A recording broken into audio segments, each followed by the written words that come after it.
Now today's horror story comes from the Scottish geek. Dungeon Masters! The NPC is a god. We're just the side characters. Oh, here we go again with the DMPC. Now he is a god. Maybe the first time you are introducing yourself into D&D. You get to know D&D. Maybe some people, without understanding and realizing what it is about, might think that if I will be cool, it will be more fun for me. But if you are a DM already and you are doing it for a couple of sessions, after a couple of sessions, begin to understand that it is not about you being cool, but about an interesting story. I've done NPCs that help the party, especially early on. They may need some help if it's a small group, but that player or that NPC will fade away around the time the players start to be able to not need the extra help anymore. Like by level 3, they're gone. Sometimes longer. I want to start off this story by saying this was my first ever experience with D&D. I had no prior exposure to D&D, so I thought that everything the DM did was normal at a table. Oh boy, how wrong I was. Yeah, you were wrong. So this happened back in 2021. We were fresh out of lockdown and starving for some friend time. One of my friends, we'll call him Big Tat, he owns a tattoo shop, and tells us his apprentice was wanting to run a D&D campaign. So myself and 4 of my friends decided to join. They are as follows. Paladin, a longtime player and previous group DM, kinda the dad figure to us newer players. Monk, a longtime D&D fan, especially Critical Role. Warlock, the wisecracking and Monk's boyfriend, now husband. Bard, Big Tat. This was his first time playing D&D 2, so that was the group. And then the apprentice tattoo artist was the new DM. I think it's funny, like the monk, Bard. Big Tat Apprentice. was the bard. The apprentice is the DM. Yeah, his Big Tat's apprentice. He says the monk's a longtime D&D fan, especially Critical Role. Not exactly the way most D&D games are played. I mean, most D&D games aren't played by professional actors and voiceover people. The way they do it is a little bit different than the average schmuck like us. This is completely different story. It is a show.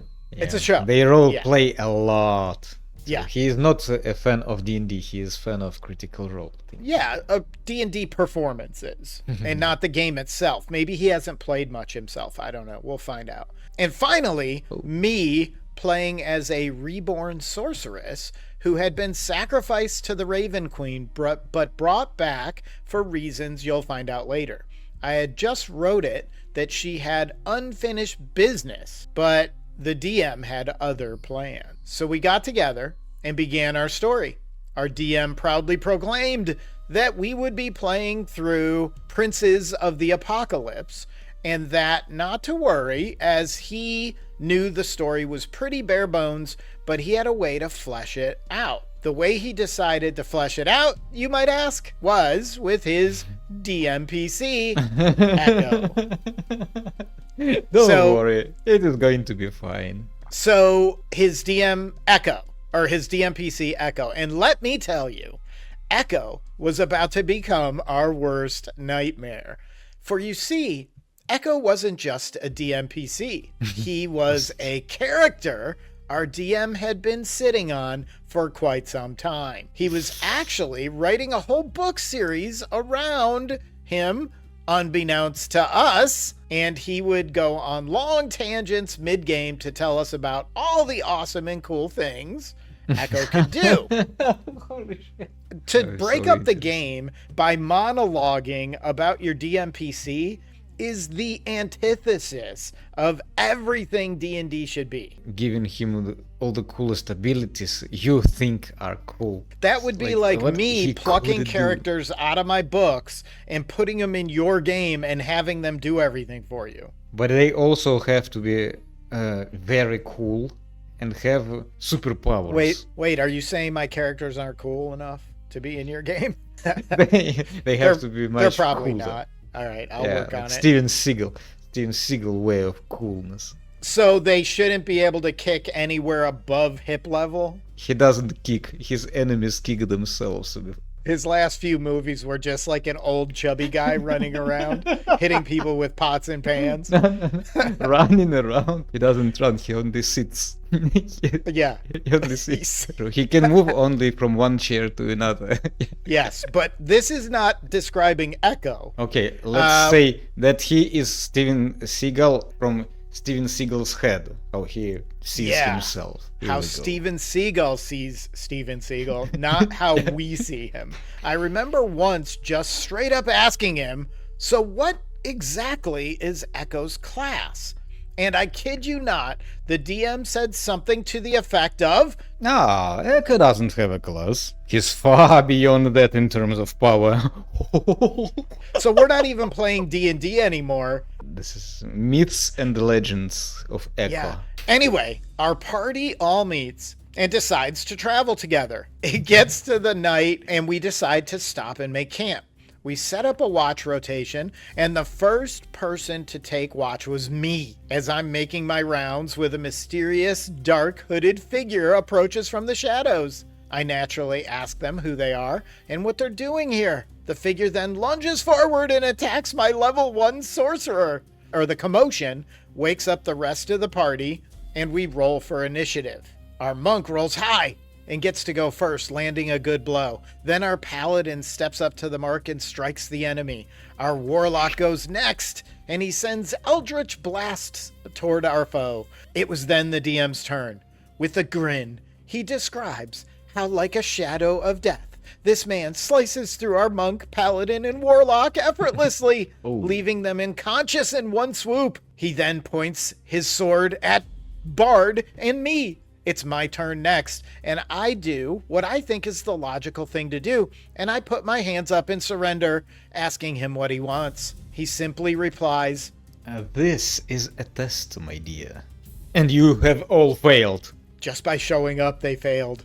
Bard goes next, and he goes to attack, but he is stabbed and left unconscious with the rest. Killed the Bard on the Bard's turn. Okay, but, surprise everyone, it was only a shared dream.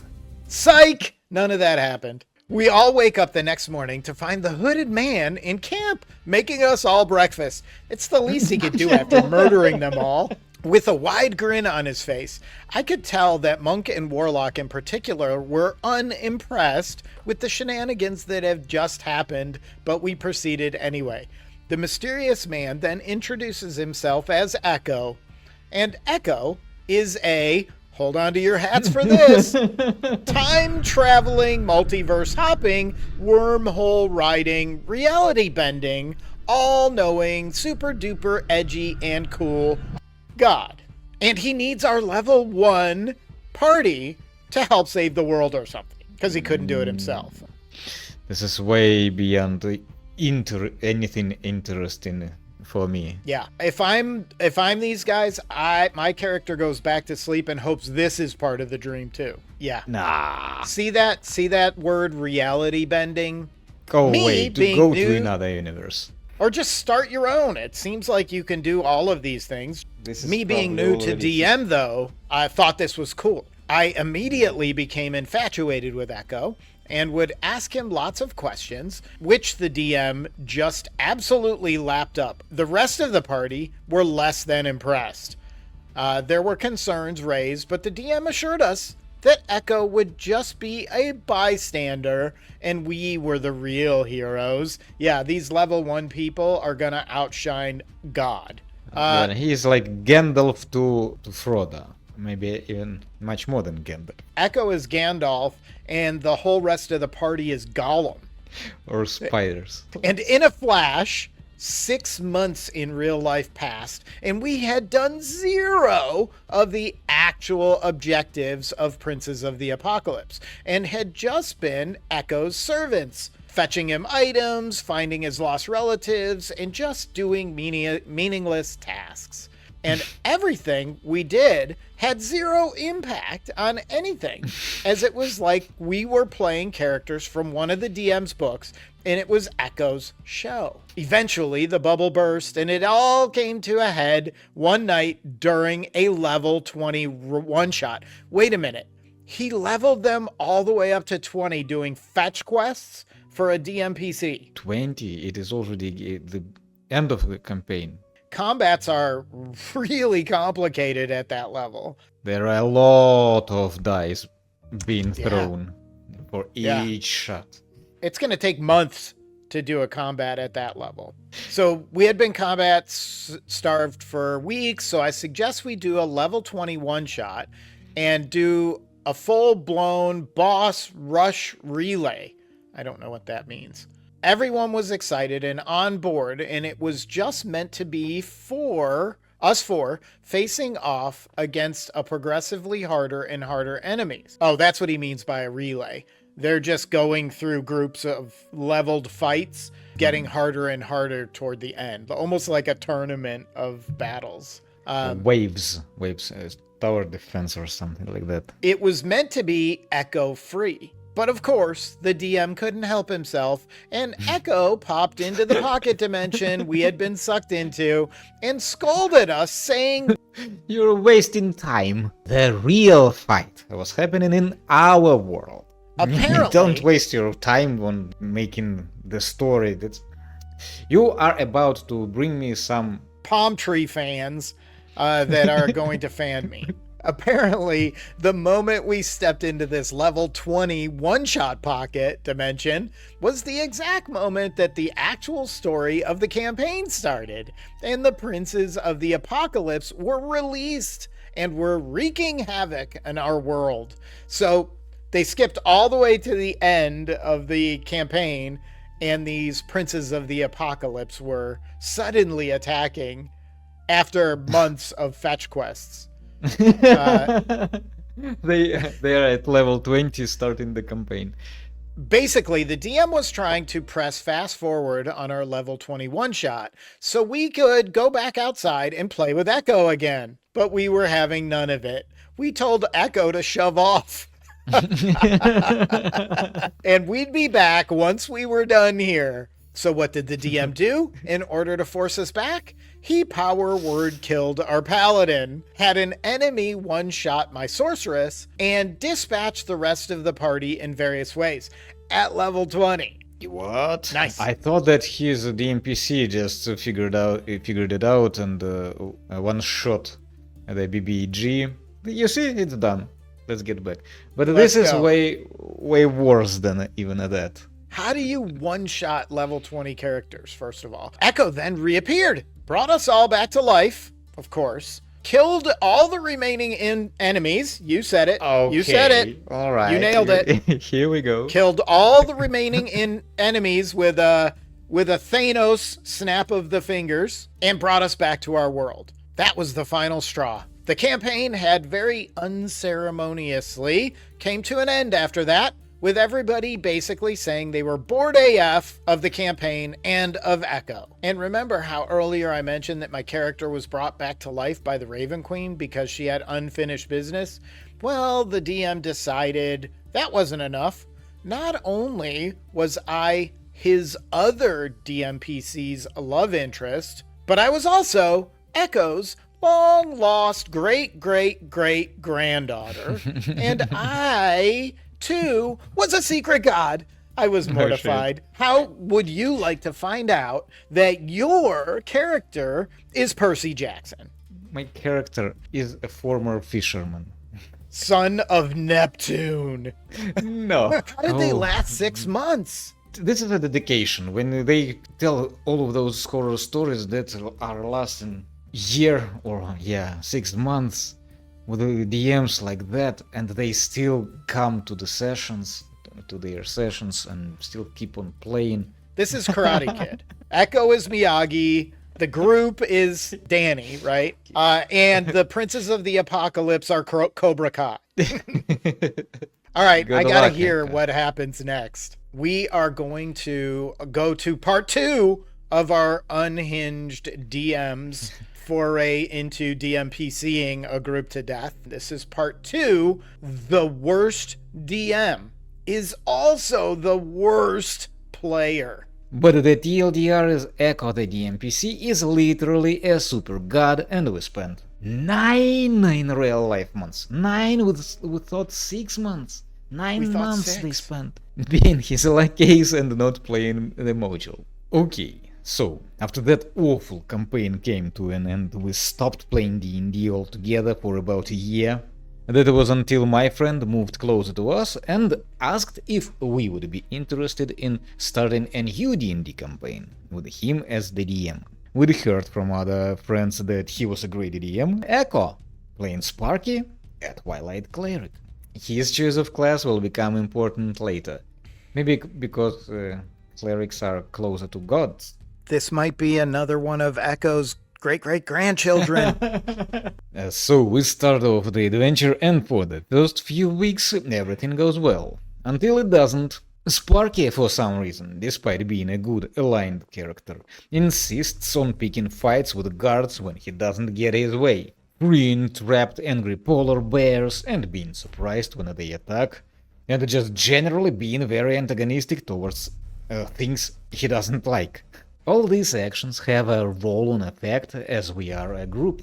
We try to have a chat with him about it, and his behavior improves, but not for long. He can't help himself. He's playing himself. His character, for some context, was just all over the place in general. He kept on asking the DM to make sanity checks, even though that wasn't a mechanic we were using, and then using his results as an excuse for whatever nonsense he was up to.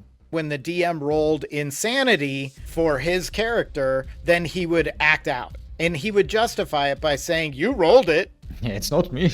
Why wouldn't you roll? If you wanna check something, you take your own dice and roll for yourself, and then, don't ask a DM to roll.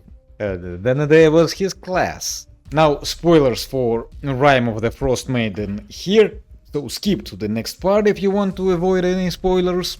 We were infiltrating a Duergar stronghold in the mountains, and Sparky kept on insisting we went a certain route, even though, once again, as a party, we had decided to go another. He was happy but relented. When he got ambushed by the Duergar, Sparky made a comment like, "Should have listened to me." "I had this better plan, should have listened to me if we went this way."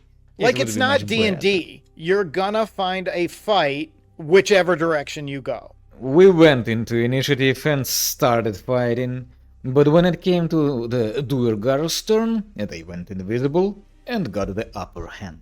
That's when Sparky, with a massive grin on his face, casted Fairy Fire, but the DM had other plans. He then describes the Duergar running away, leaving us to chase after them, right onto a massive trap. We ended the session there, and Sparky made a comment about, "That's not what was meant to happen there." How does he know what meant to happen here? 'Cause He read the module.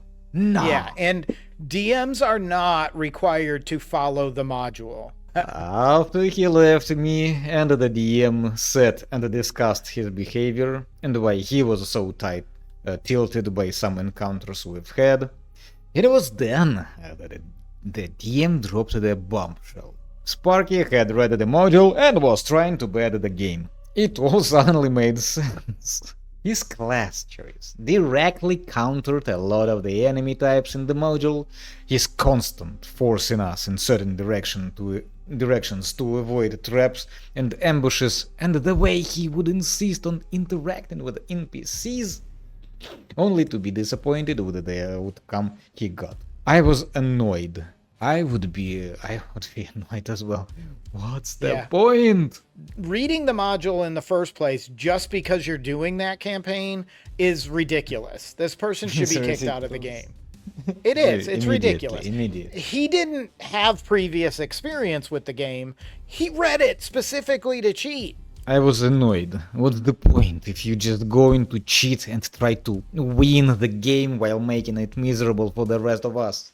The DM assured me he had a plan and that Sparky was not going to get the module as written because he had tailored it to our way of playing and our characters' backstories.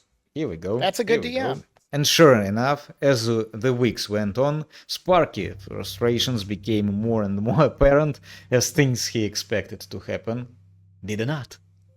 He was still in the game though. Why wouldn't they tell him exactly, like Sparky, did you read the model? Even if he will lie to them and say, no, I did not, he might be more conscious, paying more attention on how to behave in later sessions. I mean, if he wants to ruin the game, he would ruin it for himself, not the rest of the group. Personally, I was loving it. Our DM had obviously put in a lot of time and effort to make the story connected to our characters rather than just as written. But it all came to a head during an encounter that once again the party wanted to deal with one way, and Sparky decided to deal with his way. So picture this. You've just rocked up a suspected hag's cave in an isolated icy mountain. Outside you see the remains of the previous adventuring party who dared try and enter smeared all over the ice.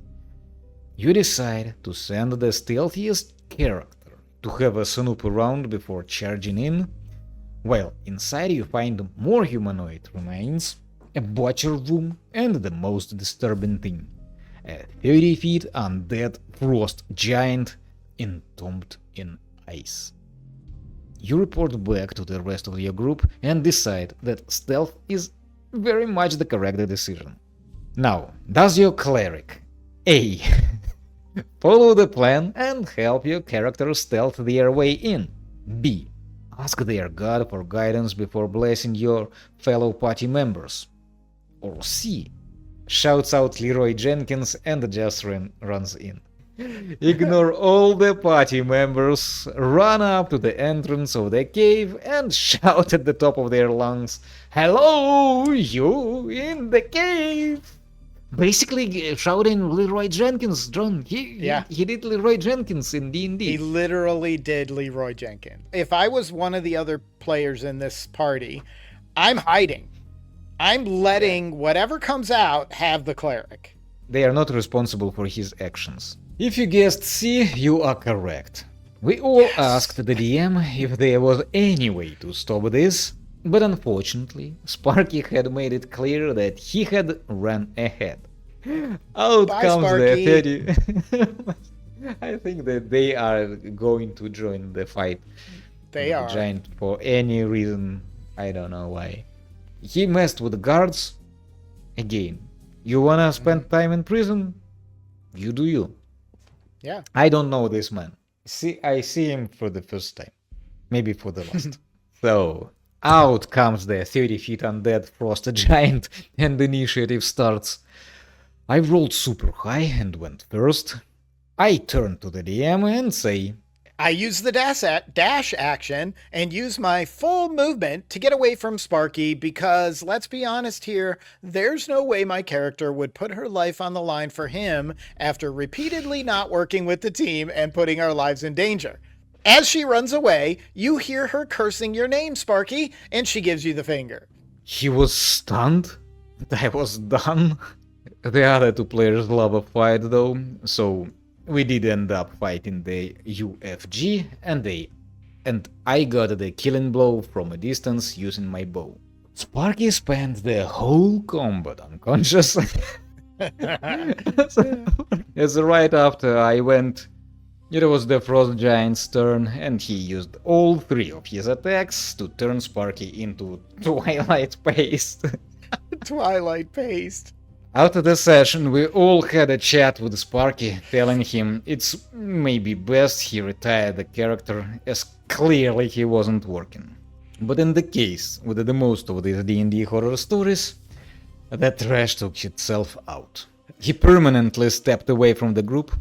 After a few weeks, we brought in a new player, and she has been the best addition to the team ever. So happy ending! As terrible as Echo was as a DM, he was even worse as a player. I love how it You- ended, though. It's beautiful ending.